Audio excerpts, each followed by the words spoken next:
Good morning, everybody. Happy Tone Tuesday.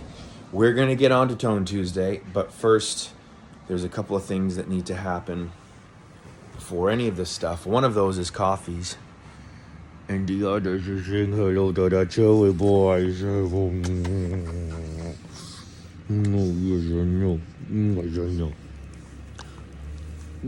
Oh, yes, good morning, big guy. Yeah. Oh, yes. He's such a big suck. He's actually had an ear infection for a couple of days. Started last week, and then excuse you. Started last week and lasted a couple of days, and he was fine. Then we went up to the cottage. He swam, and now he's all mucked up. But before we start anything else, we need to start that.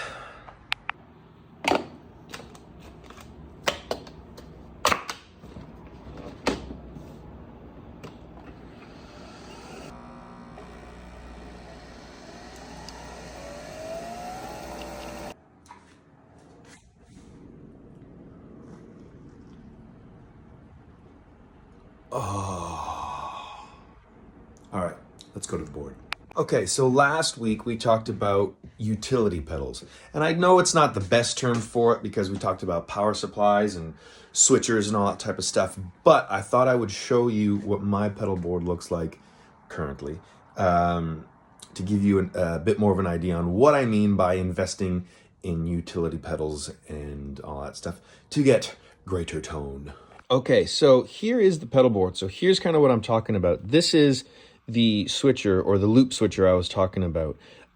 It's by GigRig. It's called the Quartermaster, and it's got 6 loops. And so the way I run this is I have 6 pedals that run into that, and then I have some that run before this, and then some that run into the effects loop of the amp.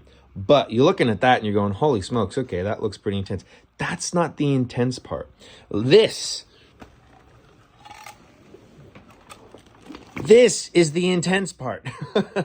So this is kind of what I'm talking about. Last week we talked about investing in good power supplies. This is the Strymon Zuma. I have the extender or extension, whatever, the OJ, whatever it is. Super clean power. It's phenomenal. Love it. But then I've got these two things. This is, again, by the big GigRig. It's called the Cinco. I think it's something like that. It's basically just a junction box where I can run all of my cables underneath the board into the back of this thing, and then I have a little bit patch bay, not a junction box, sorry. I just have a patch bay so I can plug everything in really, really quick and easy. So you'll see here, this is where my input, this connection is to the amp, this is to the send of the amp, and to the return of the effects loop of the amp. And this is their humdinger. This is just essentially giving me the opportunity, or the ability rather, to play in stereo. So play with 2 amps, and then I've got an earth button and a polarity button and all that type of stuff, and a phase button and all that type of stuff. It's just a nice little easy way of doing that. If you guys are interested in an actual full-on pedal board rundown and diagram paths and all that kind of stuff, you just let me know. But essentially, that's what happens here. So on the side, I've got everything labeled. I just plug in everything really quick, and I'm good to go. And then guitar cable goes in right here. Whoops. And we're done. Ready to rock. So that's that. Again, it just makes everything really quick and easy to use, and it's efficient. Not just in playability, but in power and in tone. It streamlines things. This has got 6 pedals in it. When none of the thing is on, it goes straight into the amp. So, yeah, I really can't recommend that stuff even more. I've bought more of this in the past year than I have actual pedals. But anyway, let's get on to what we're talking about today. And that is amps. So, why should you have multiple amps? Because it's better. Tune in next week.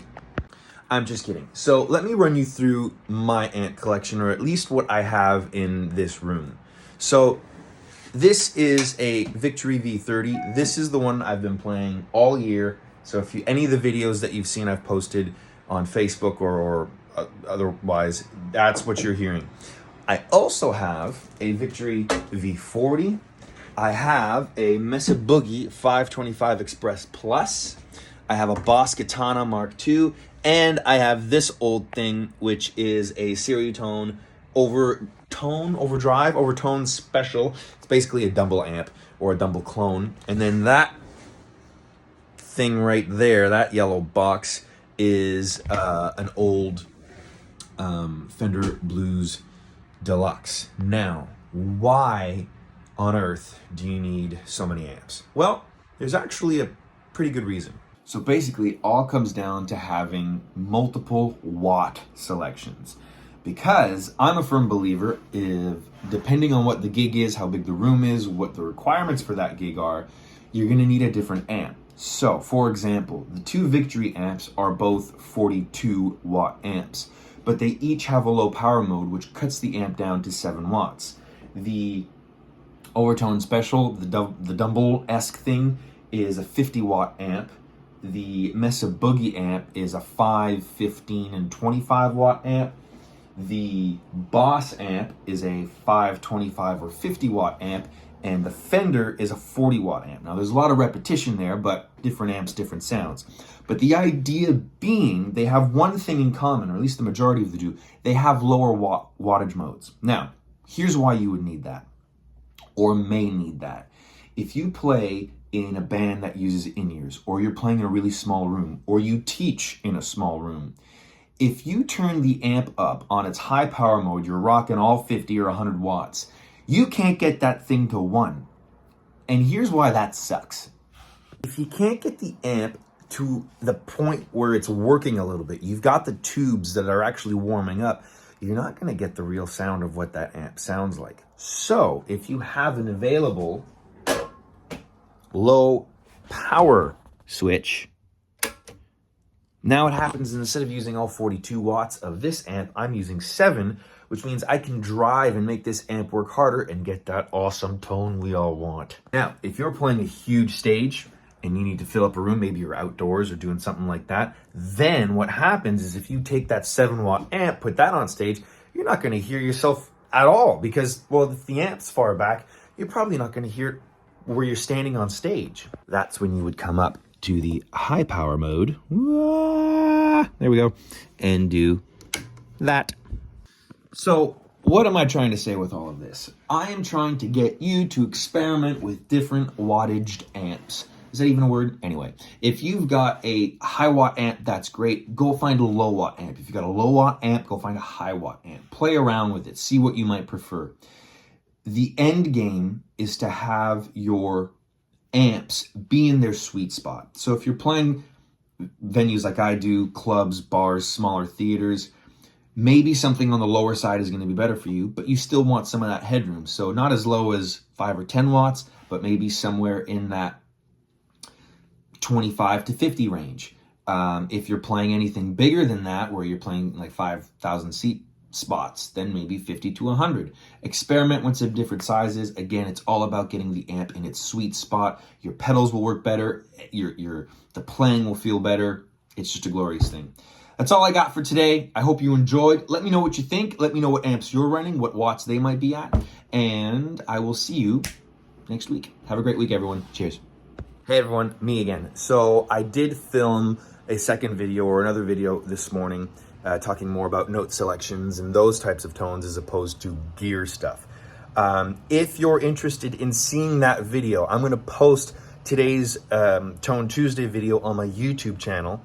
If you go to my YouTube channel, give me a like and a subscribe, I will send you that video and you'll just get a free guitar lesson from that. And there we go.